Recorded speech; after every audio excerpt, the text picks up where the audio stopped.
ওয়ালাইকুম। আজকে আমরা আলোচনা করব হচ্ছে সংখ্যা পদ্ধতির রূপান্তর। এটা হচ্ছে আইসিটি টপিক, এইচএসসি পরীক্ষার্থী এবং এইচএসসি ভাই বোনদের জন্য বা শিক্ষার্থীদের জন্য সবাইকে আমন্ত্রিত আমার এই লেকচারে। সো আজকে আমরা দেখাবো যে সংখ্যা পদ্ধতির রূপান্তর কতভাবে হইতে পারে। সো আমরা কিন্তু এর আগে অলরেডি আমরা আমাদের পাঠ্য বই কিন্তু পড়েছি যে সংখ্যা পদ্ধতি কত প্রকার। তো এখানে আমরা দেখেছিলাম যে পজিশনাল সংখ্যা পদ্ধতি এবং নন পজিশনাল সংখ্যা পদ্ধতি।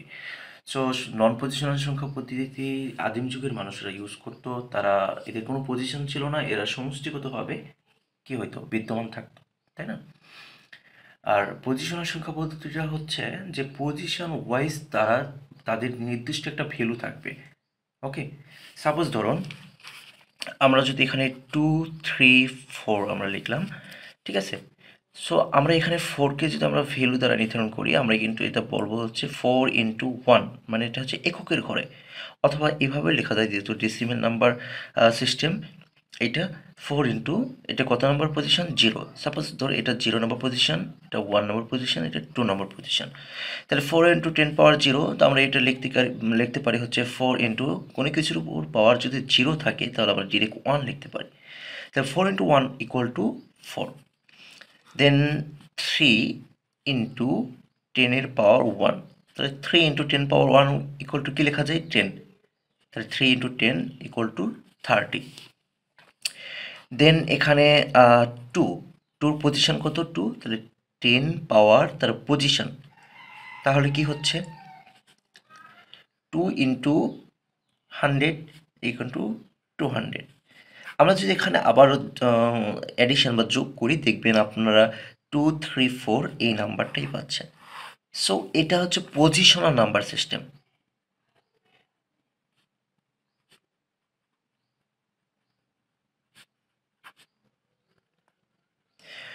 আর পজিশনাল নাম্বার সিস্টেমের বাংলাটা হচ্ছে অবস্থানগত সংখ্যা পদ্ধতি।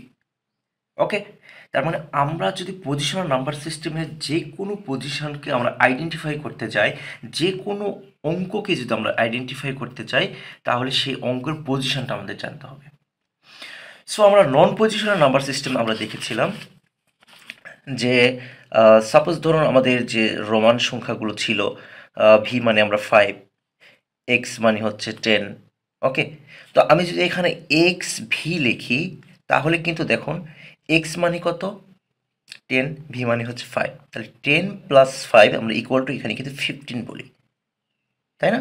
আমরা কখনোই কিন্তু এই যে ভিকে আমরা এখানে বলি না, ভি যেহেতু 5 এককের ঘরে আছে, 5 একক, এক্স 10 দশকের ঘরে আছে, 10 10 100, তাহলে আমার টোটাল কিন্তু 105 হয়ে যাইতো, 105 হয়ে যেত। সো আমরা কিন্তু এটার পজিশন দিয়ে কখনো আমরা আইডেন্টিফাই করতে পারি না। আমরা কি করি? তাদের সমষ্টিগত। যেমন রোমান সংখ্যার কথা বলি আপনাদের, যে এভাবে আমরা 1 হলে 1 কাঠি, 2 হলে 2 কাঠি, 3 হলে 3 বার এইভাবে দাগ দিতাম, 4 হলে আরেকটা দাগ, 5 হলে এইটা।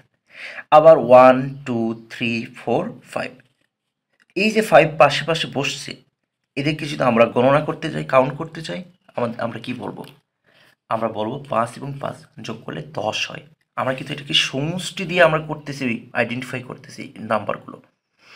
সো এটা কোনো পজিশান নেই, তার মানে এই 5 যেখানেই থাক এর পজিশানের ভ্যালু কিন্তু ফিক্সড, এর ভ্যালু 5। বাট আপনি যদি এই 5 5 এক পাশে লিখে আপনি যদি বলেন এটার ভ্যালু 5, এটার ভ্যালু 5, কখনো কি সম্ভব?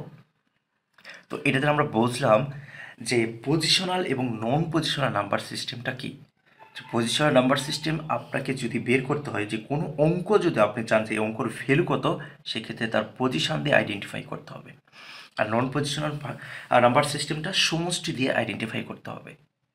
সো আমরা ক্লিয়ার, যেহেতু আমাদের নন পজিশনাল নাম্বার সিস্টেম যেটাকে বলা হচ্ছে সমষ্টিগত, তো এই নাম্বার সিস্টেম যেহেতু একমাত্র যোগ করেই বের করা হয়, তাই এর কোনো প্রকারভেদ নেই। আমরা সংখ্যা পদ্ধতির রূপান্তর এটা আলোচনা করার আগে আমাদের সংখ্যা পদ্ধতি নিয়ে আলোচনা করা উচিত। তো আমরা সংখ্যা পদ্ধতিগুলো কত প্রকার সেগুলো আমরা আলোচনা করব। পজিশনাল নাম্বার সিস্টেম 4 প্রকার। কারণ আমাদের নন পজিশনাল নাম্বার সিস্টেম যেহেতু এরা সমষ্টি থেকে আইডেন্টিফাই করতে হয় কতগুলো নাম্বার রয়েছে, সো এদের কোনো প্রকারভেদ নেই। সো পজিশনাল নাম্বার সিস্টেম এখানে 4 প্রকার। প্রথম হচ্ছে আমরা এইভাবে বলতে পারি binary number system,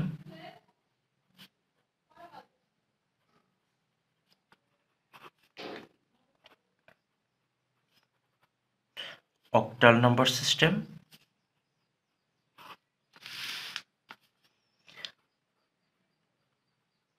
decimal number system, then hexadecimal number system.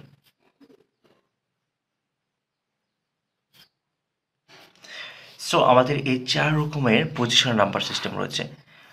আর সংখ্যা পদ্ধতির রূপান্তর বলতে এই একটা সংখ্যা পদ্ধতি থেকে অন্য যে কোনো সংখ্যা পদ্ধতি কিভাবে কনভার্ট করা যায় তার প্রসেস। সো আমরা সংখ্যা পদ্ধতির রূপান্তর এখানে 12 প্রকার আমরা রূপান্তর পড়ব, এবং সবচেয়ে মজার বিষয় হচ্ছে আমাদের এই ভিডিওতে আমরা প্রত্যেকটা নাম্বার সিস্টেম কনভার্সেশন খাতায় কিভাবে করতে হয়, দেন ক্যালকুলেটরে কিভাবে করতে হয়, একদম সেম এ টু জেড আমরা এই প্রসেসটা কন্টিনিউ করব। ওকে, সো আমাদের প্রথমে জানতে হবে যে বাইনারি নাম্বার সিস্টেমটা কি, দেন অক্টাল নাম্বার সিস্টেম, দেন ডেসিমেল নাম্বার সিস্টেম, দেন আমরা জানবো হেক্সাডেসিমেল নাম্বার সিস্টেম। এখানে ফার্স্ট আমরা আলোচনা করব হচ্ছে বাইনারি নাম্বার সিস্টেম বা বাইনারি সংখ্যা পদ্ধতি। সো বাইনারি সংখ্যা পদ্ধতি জানতে হলে আপনাদেরকে মনে রাখতে হবে যে বাইনারিতে কতটা অঙ্ক থাকে। সো বাইনারিতে মাত্র 2টি অঙ্ক থাকে, সেটা হচ্ছে 0 এবং 1। তাহলে এই অঙ্ককে আপনাকে অনেকভাবে বলতে পারে, এখানে অঙ্ক ডিরেক্ট বলতে পারে, দেন হচ্ছে ইংলিশে ডিজিট, দেন বাংলাতেও মানে ইংলিশটা বাংলাতে লেখা থাকতে পারে। সো আমরা যে কোনো একটা লিখলেই বুঝতে পারবো যে এটা অঙ্কর কথা বলা হয়েছে। তো বাইনারিতে অঙ্ক হচ্ছে 2টি। তাহলে বেস কি? বেস হচ্ছে ওই নাম্বার সিস্টেমে বিদ্যমান কতগুলো অঙ্ক রয়েছে তার সংখ্যাকে। তাহলে এখানে কতটি অঙ্ক রয়েছে? 2টি। তাহলে কতটা অঙ্ক রয়েছে তার সংখ্যাকে বলছি, তাহলে অঙ্ক রয়েছে 2টি, তাহলে বেস হবে 2। বেস হবে 2। আর যেহেতু আমরা দেখেন বাইনারি নাম্বার সিস্টেম যেটা 0 এবং 1, এই দুটো হচ্ছে বাইনারি নাম্বার সিস্টেম। তো বাইনারি নাম্বার সিস্টেমে কিন্তু এই 2টি অঙ্ক ছাড়া কোনো এক্সিস্ট করে না, 2টি অঙ্ক। তো আমরা জানি যে কোনো নাম্বার সিস্টেমে অঙ্কগুলা সমন্বয়ে সংখ্যা তৈরি হয়, আর এই সংখ্যাগুলো আনলিমিটেড মানে অসীম। তাহলে আমাদের যদি 2টা অঙ্ক থাকে, কিভাবে আমরা এই সংখ্যা পদ্ধতির এই অঙ্কগুলোকে এক্সটেন্ড করতে পারি, সেই প্রক্রিয়া কেমন? সো দেখুন, 0-র পর 1, 1-এর পর কিন্তু আবার 0 আর 1ই আসা পসিবল, আদারওয়াইজ কোনো অঙ্ক কিন্তু আসবে না, কারণ এটা হচ্ছে বাইনারি নাম্বার সিস্টেম। আর আমরা জানি কোনো নাম্বার সিস্টেমের যে বেসটা রয়েছে তার সমান বা তার বেশি কোনো অঙ্ক ওই নাম্বার সিস্টেমে থাকতে পারবে না। তারপর এখানে বেস 2, তার মানে 0 এবং 1 ব্যতীত কোনো অঙ্ক এই নাম্বার সিস্টেমে থাকবে না। তাহলে এখানে 0 এবং 1 ব্যতীত কোনো অঙ্ক এই নাম্বার সিস্টেমে থাকবে না। তাহলে আমাদের যেহেতু প্রথম অঙ্ক 0, দেন 1, তার মানে আমি যদি এই নাম্বার সিস্টেমটা এক্সটেন্ড করতে চাই, বাড়াইতে চাই, তার মানে 0 এবং 1-ই লিখতে হবে। সো আমাদের বারবার অঙ্কগুলো রিপিট হয়ে যাচ্ছে, তো রিপিট হলে তো আমাদের সংখ্যা যে পদ্ধতি বা সংখ্যা সিস্টেম সেটাতে এক্সটেন্ড হচ্ছে না। তাহলে এক্সটেন্ড হওয়ার জন্য কী করতে হবে? তো আমরা যদি এখানে 0-র পর 1, তারপরে 0-র পর 1-এর পর আবার 0, দেন 1 লিখি, তাহলে আমাদের সংখ্যা পদ্ধতি বা সংখ্যার কোনো চেঞ্জ হচ্ছে না, বারবার আমরা অঙ্কগুলো রিপিট করতেছি। তাহলে আমাদের প্রথম বাইনারি কি 0, দেন 1, দেন আবার কি আসা পসিবল? আবার 0, দেন 1।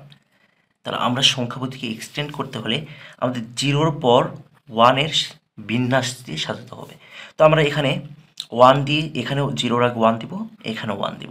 তাহলে দেখুন আমাদের 0-র পর 1, তারপরে 1 0, দেন 1 1। ঠিক আছে? দেন আবার যদি আমি এই সংখ্যা পদ্ধতি এক্সটেন্ড করতে চাই সংখ্যাগুলো, তারপর 0-র পর 1-ই আসা পসিবল, আদারওয়াইজ কোনো নাম্বার আসবে না। তাহলে আমাদের দেখুন, তাহলে আবার এই 0 1-এর সাথে আবার এটা রিপিট হয়ে যাচ্ছে, তাহলে তোমার সংখ্যা পদ্ধতির এক্সটেন্ড হচ্ছে না। তাহলে কী করতে হবে? যেহেতু আমাদের 1-এর বিন্যাস নিয়েছি, কম্বিনেশন নিয়েছি, তারপরে কী করতে হবে? 1 0-র বিন্যাস নিতে হবে।